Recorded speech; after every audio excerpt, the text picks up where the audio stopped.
There's a lot of hate goes on in this world, there is. And all different kinds, right? Right? There's homophobia, there's racism, there's sexism, there's sizeism. People hate fat people in this world. Because I grew up a fat kid, right? I know it's so hard to believe because I'm so luscious. I had suffered from a weight problem growing up. I was always the fat kid and was teased a lot.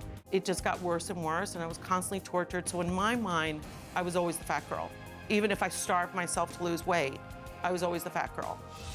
Eventually, she became an actress and desperate to lose weight. I killed myself. I went through eating disorders. I, varied between starving myself and eating 400 calories a day, or especially as an actress, or binge eating because I was miserable. I had to put on a lot of weight to play the character. Stop looking at my ass! When it was time to dance with Richard, she was horrified. And I went, I have to meet an officer and a gigolo with an ass that ate Tokyo. I was so disgusted. And he was like, you look great. And at the end, I needed to lose the weight because I wanted to remain employed. And there is no slightly 5-pound-ish overweight actress in LA. There is Skeletor and Giant. Man, in LA, every other woman walks down the street is a 6-foot-tall blonde who weighs 3 pounds. 2 of them are shits. Everybody's got these gigantic Tupperware tits. They all get them. They land in LAX, they go to the rental car, they go to some 1-hour drive through Jimmy Boo. I don't know where they go. But they all got them. Grandmas walking down the street of Beverly Hills with bone-thin yoga arms. Grandmas aren't supposed to have bone-thin yoga arms. I'm Italian. Grandmas are supposed to have big, fat, mamma jamma arms. You can take a little nap on. If you want to play, you can hang off of them and swing. And she's dragging you around and she stops short, she can clothesline your ass. It works as its own fucking airbag. That's how big the arms should be. Why are people busy so trying to look like everybody else anyway? Trying to look the same. Everybody here looks different. Everybody's beautiful. Why are people trying to look like everybody else, huh? Love yourself the way God made you. Am I right? Love the way you are. Stop trying to look like everybody else. It's stupid. Stupid. Love yourself.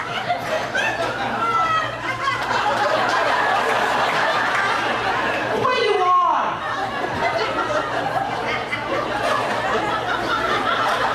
That's all I'm saying. That's my message. That's not the only one out there this morning. What? Here? No. What? No, these don't come off. The hair $12. The nails $4. Princess.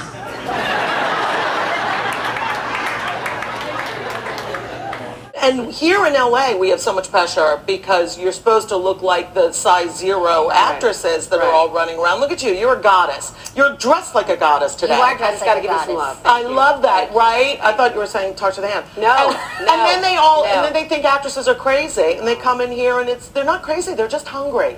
But at the same time, Lisa, a mother of 4, was facing a difficult divorce. And I went through a real bad depression, and I just could not hate myself more. I'm ugly, I'm fat, all those things that women go through. So, there was a long time when I just didn't want to get out of bed, but I had 4 kids. I had to work. As every dancer, and certainly every woman knows, the mirror can really be your enemy and where you judge yourself. I love how you use that prop organically as part of this story. The dance that you just did is the show. It's dance your ass off. I don't think there should be any hate. There shouldn't. But sizeism, people who hate fat people, it doesn't get any kind of mention. And I think I figured out why. It's because we don't have a motto. And I self-identify as fat, by the way. So if I say we, I mean me too, because I'm always going to be fat. I don't care how much weight you lose. If you were ever fat, you're fat in your head. You're constantly in the mirror going, I'm 5 pounds too fat. Look at this. What the fuck is this? Give me a razor blade and a straw. I'm going to suck that shit out right now.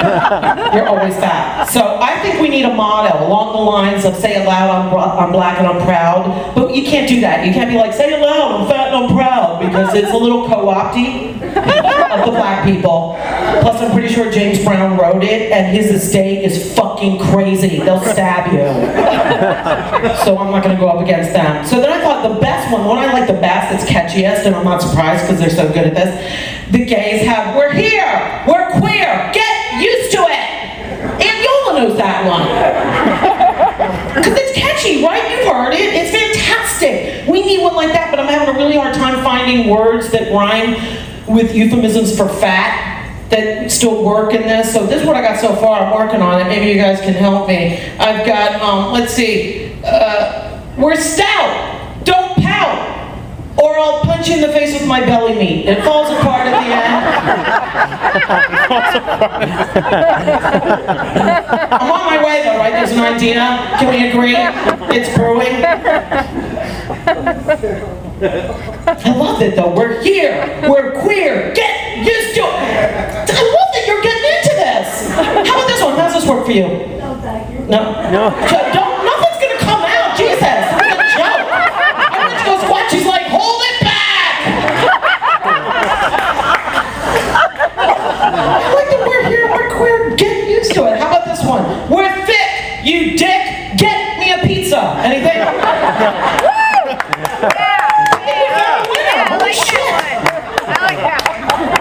Here it's tough because it's very rarefied. You know, it's LA. You've always got some 60-year-old guy with some 20-year-old girl with 2-year-old lips and a rack that still has the tag hanging off of them.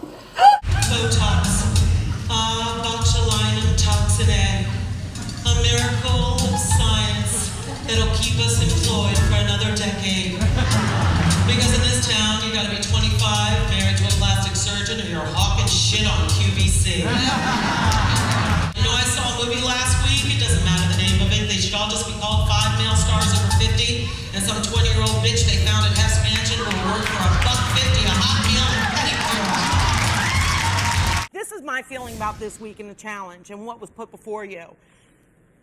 The idea of somebody being sexy doesn't start here, although it helps. The idea of yourself as a sexy person is sometimes a tough get. And so the challenge for you guys is to really work it and own it and be that sexy person you are. And what you showed us, you're already there. You've already won because you're delicious, and that's what you're showing us. I had a great time watching it, and I adore you, and it's a 9. I had a date for prom, but it turned out he was gay. Didn't you marry him? Again. I like it. What do you call that? A bustle? That was great. Just my butt. And that was I've struggled with weight my whole life. I mean, I still have issues with the rear end, with the backyard. Even though they're coming back in style, I understand. no. They've got add-on booty now. Underwear with Booty the pop. Won't that be it just as you lose yours? I know. I mean, It's this gonna is be my that. message, though, and this is why self-loathing is so stupid about anything. Because you know, my story is white women hate their behind, black women hate their hair. And it's so silly because whatever it is that's on you, if you hate it, wait a year or two, it's going to come in style. Oh, look at this! Asses are back, ladies and gentlemen! It's official! I could get you one in a medium. No! Footless tights and hooker shoes. Follow me. Got the little Marilyn Monroe thing going. Well, this is the best part. Look, I have a run in my stockings. 5 minutes. Are those Spanx?